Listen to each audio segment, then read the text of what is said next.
So good day. So for today's video ay magsaset up na tayo ng computer server under COC3. So the first thing we need to do, syempre, is to check muna natin yung IP address ng server if kung ito ba ay naka-static IP address. Okay? So ayan, click lang natin to, right click, properties, IPv4. So as you can see, hindi pa tayo nakapag-configure ng IP address ng router. Make sure lang, okay, so di ba dun sa pag-configure ng router natin, dun sa umpisa, make sure lang na yung IP address or yung third octet, okay, nung IP address na gagamitin nyo dito sa server ay kaparehas ng nandun sa router. Otherwise, magkakaroon kayo ng conflict. Okay? So, class C po ang gagamitin natin, 192.168. Yung third octet, pwede itong birthday mo. So, sa router, kinoconfigure natin yon. Dito rin, kinoconfigure. But anyway, wala namang kinalaman si router dito. Pero, mas maganda kung pare-parehas para maiwasan yung any miscommunication within the network. So, birthday ko, piliin ko. And of course, kapag sinabing server, 1 siya. But usually in the assessment, depende kung ano yung sasabihin ng assessor. Yun yung ilalagay natin. But for the meantime, ilalagay natin siya as 1. Okay? So, makikinig lang tayo sa ating assessor. I-click lang natin yung okay. Okay, and we are all done. Checking the IP address ng ating server. So, naka-static IP address na siya. So, ang next natin ay mag-i-install na tayo ng roles. Under dito sa Server Manager, click lang natin tong Add Roles and Features. Okay? I-click lang natin yung Next. And then, wala tayong gagalawin dyan. Next lang ulit.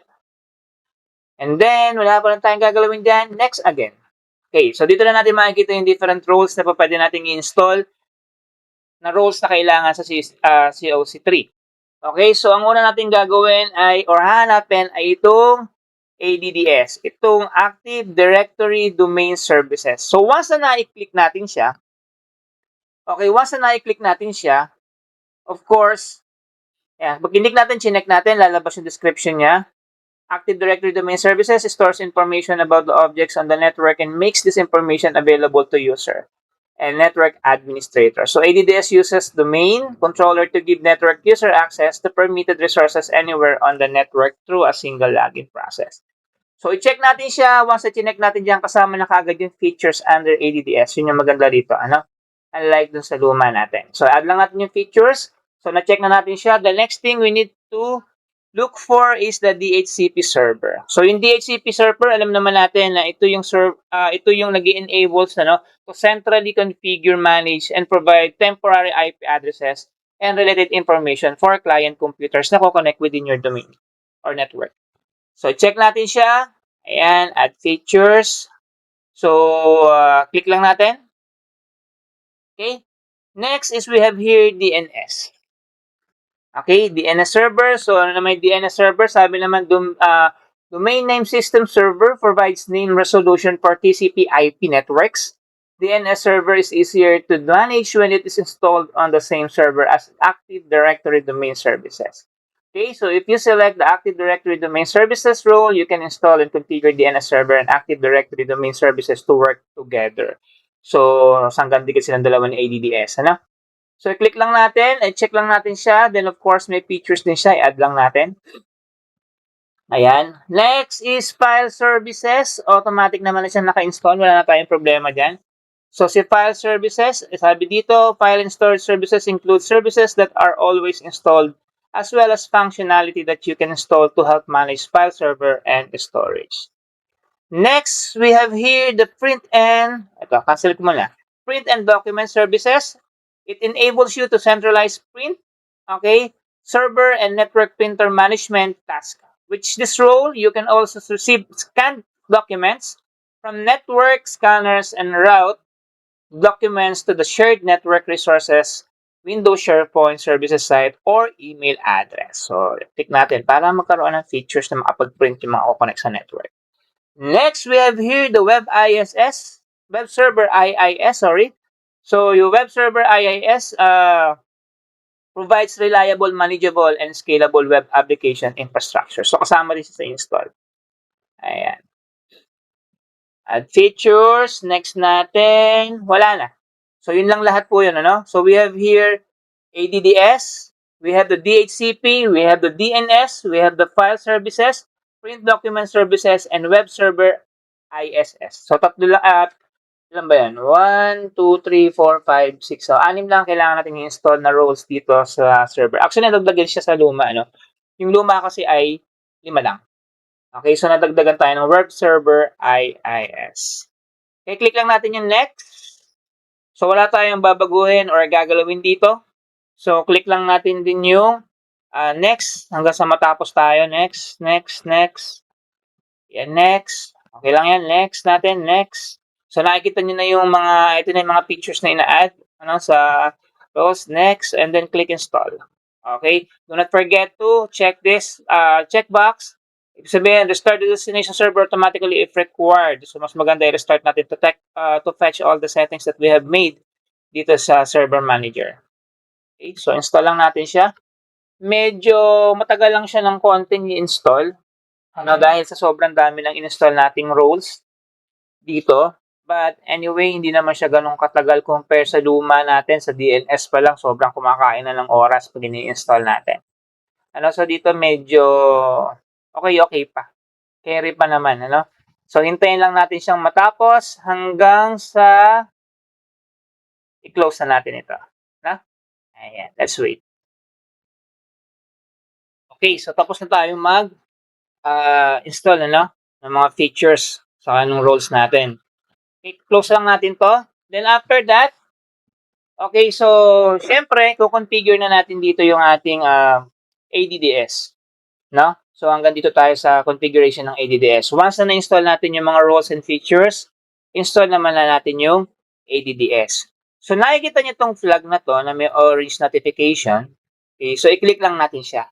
So makikita nyo dito, meron tayong post-deployment configuration for DHCP, and of course, for Active Directory Domain Services. Okay, so ang una natin yung gagawin dito is we need to deploy the configuration for ADDS.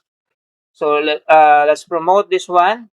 Okay, magkikreate tayo ng new forest. Itong new forest ito yung domain, na kung saan ko-connect yung mga computers natin sa network nito para magkita-kita sila.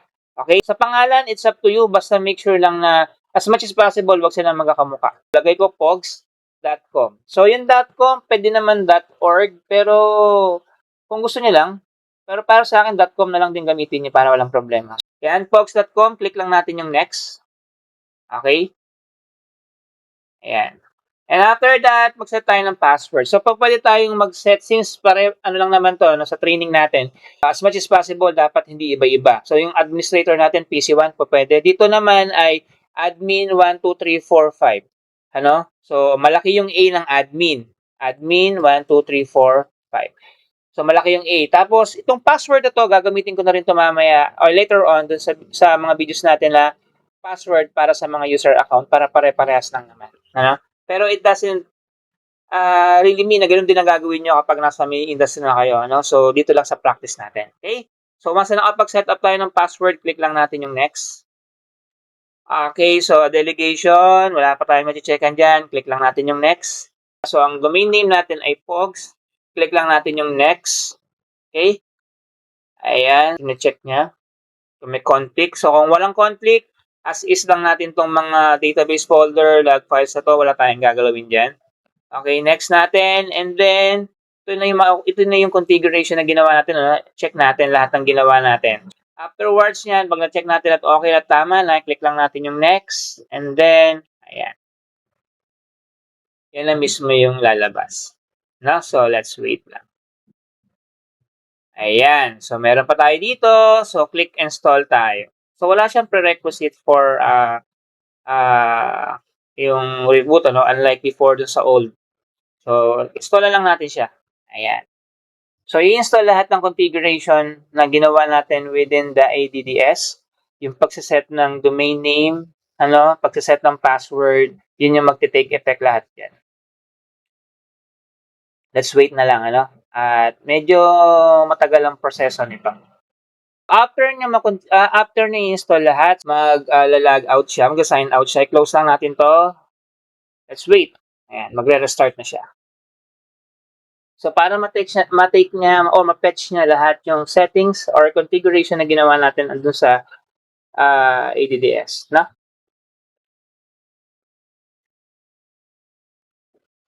Medyo matagal, ano, dahil sa configuration na ginawa natin. So, ayan, no? Applying security policy, tapos na tayo, no? Okay, so, ilagin natin ulit. PC1. Okay. Let's wait na mag-load at lumabas yung ating server manager.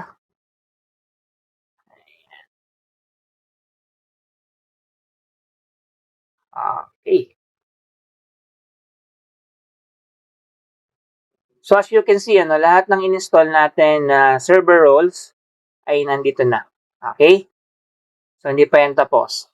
Pero tatapusin ko na dito yung video para sa susunod na configuration natin under DHCP. Okay, so I hope you learned something today sa ating video. So hanggang sa muling mga videos, paalam!